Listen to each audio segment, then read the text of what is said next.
नमस्कार दोस्तों, शैव वंदना का आप सबको प्रणाम।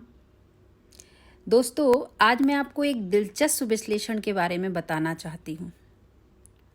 दोस्तों, आप सभी जानते हैं कि लगभग 1 साल पहले कोरोना ने इस देश में दस्तक दी थी और अब लगभग 1 साल के बाद पुनः कोरोना की दूसरी लहर ने अपना कदम रखा है।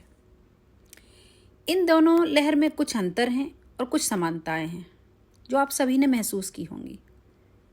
जैसे पिछले साल हम इस बीमारी से पूरी तरह अनजान थे। हमारी आदतें या हमारा बिहेवियर कोरोना एप्रोप्रिएट नहीं था। ना ही हम इसका इलाज जानते थे, ना ही बचाव। हम चिंतित थे तो केवल राशन, पानी, दूध जैसी एसेंशियल्स के लिए।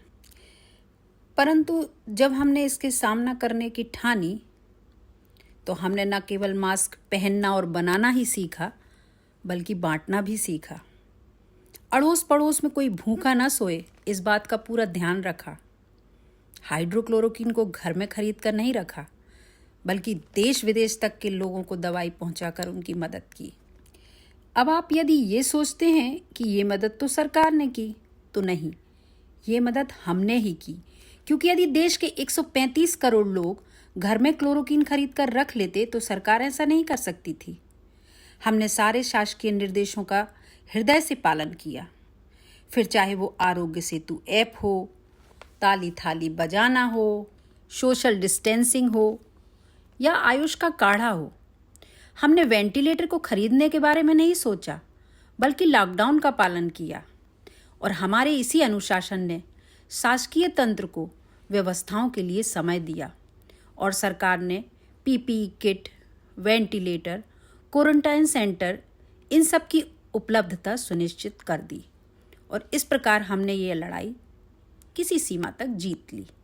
यहाँ ये ध्यान रहे कि सरकार ने कभी ये घोषणा नहीं की कि कोरोना खत्म हो चुका है। अब हम इस वर्ष आई दूसरी लहर के बारे में ध्यान दें। इस वर्ष हमें कोरोना की जानकारी थी, उसके बचाव की सारी प्रक्रियाओं से हम परिचित थे। फिर भी हम ऑक्सीजन की कमी से जूझ रहे हैं, रेमडेसिविर के लिए लंबी लंबी कतारों में हैं या फिर कालाबाजारियों के पंजे में। एक ओर सरकार कह रही है कि ऑक्सीजन की देश में कमी नहीं है, दूसरी ओर लोग ऑक्सीजन की कमी से अपने प्राण त्याग रहे हैं और अस्पताल में बेड्स की कमी किसी से छुपी नहीं है। तो जब मैं पिछले वर्ष की सारी लड़ाई को हमने जीती कहकर संबोधित कर रही हूं, तो क्या इस बार की हार का श्रेय इन्हीं हमें नहीं जाना चाहिए? तो क्या इस हार के लिए हम ही जिम्मेदार नहीं हैं? ये जानने के लिए हमें इन हम को समझना होगा। दोस्तों, देश की 100% जनता जो हम हैं, 3 तरह के व्यवहार करते हैं: सकारात्मक, नकारात्मक और अराजक।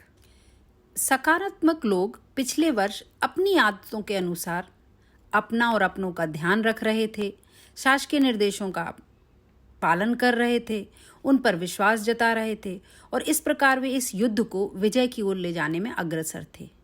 वहीं नकारात्मक आचरण वाले निराशा भाव से ही सही स्वयं का ध्यान तो रख ही रहे थे और इस युद्ध में उदासीन तत्व थे।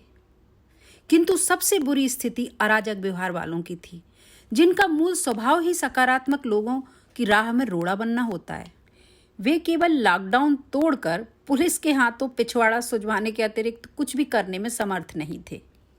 ये वही लोग हैं जिनका उद्देश्य हर जीते हुए युद्ध को पराजय में परिवर्तित करना होता है। अब दूसरी लहर में सकारात्मक व्यवहार वाले दूसरों की मदद करने का प्रयास कर रहे हैं, जहां तक हो सके घर में इलाज की पूरी कोशिश कर रहे हैं, उसके साथ सारी बचाव सावधानियां इनमें लगे हुए हैं। किंतु इस बार उनका सामना केवल कोरोना से नहीं है बल्कि उन नकारात्मक आचरण वालों से भी है जो प्रतिदिन आने वाली फेक न्यूज़ का न केवल प्रचार प्रसार कर रहे हैं बल्कि नियमों पर अविश्वास करके घोर निराशा के वातावरण को निर्मित कर रहे हैं। इसके अलावा आवश्यक दवाई और ऑक्सीजन जैसी एसेंशियल्स का संग्रहण कर रहे हैं। तो अब ये युद्ध के उदासीन तत्व न होकर दुश्मन के मित्र की भूमिका में हैं। किंतु इस भयानकता के असल जिम्मेदार वो अराजक तत्व हैं जिन्हें पहले से ही पता था कि ऑक्सीजन की कीमत इस लड़ाई में क्या है, रेमडेसिविर इंजेक्शन का संग्रहण क्यों करना चाहिए? Fake news, fake message, fake tweets की टूल किट तैयार करके रोज भेजी जा रही हैं। दरअसल ये जो जानकारी ही बचाव है का स्लोगन है ना, वह अराजक तत्वों के लिए जानकारी ही कालाबाजारी और अराजकता का साधन है होता है। और अराजक तत्वों के माई बाप हमेशा बड़े लोग होते हैं। आम आदमी अपनी लड़ाई में किसी नेता, मंत्री या व्यापारी का साथ नहीं पाता। कहने का तात्पर्य यह है कि अराजकता फैलाने वाले हम लोगों को बड़े बड़े लोगों का आशीर्वाद प्राप्त हो जाता है, अन्यथा ना तो ऑक्सीजन की कमी होती और ना ही इंजेक्शन की कालाबाजारी। तो दोस्तों, इस तीसरे प्रकार के आचरण करने वाले को शक्तिशाली ना होने दें। आप ना ही दवाओं या ऑक्सीजन के सिलेंडर का संग्रहण करें, ना ही पैनिक। कुछ एक राज्यों के माननीय द्वारा अपने राजनीतिक श्रेय के लेन देन के चलते ऑक्सीजन होने के बाद भी कमी की घोषणा की जा रही है। अगले 48 घंटों में ऐसे तत्वों पर अवश्य ही अंकुश लगेगा। अधिक से अधिक ऑक्सीजन के प्लांट लगाए जा रहे हैं। तब तक इस कठिन समय में थोड़ा सा संयम इस युद्ध का रुख मोड़ देगा। अराजक हमने यदि इस युद्ध को कठिन बनाया है, तो सकारात्मक हम का जुझारू आचरण इस युद्ध को विजय की ओर ले जाएगा। और दोस्तों, हर हाल में जीतेंगे हम और केवल हम, और हारेगा कोरोना।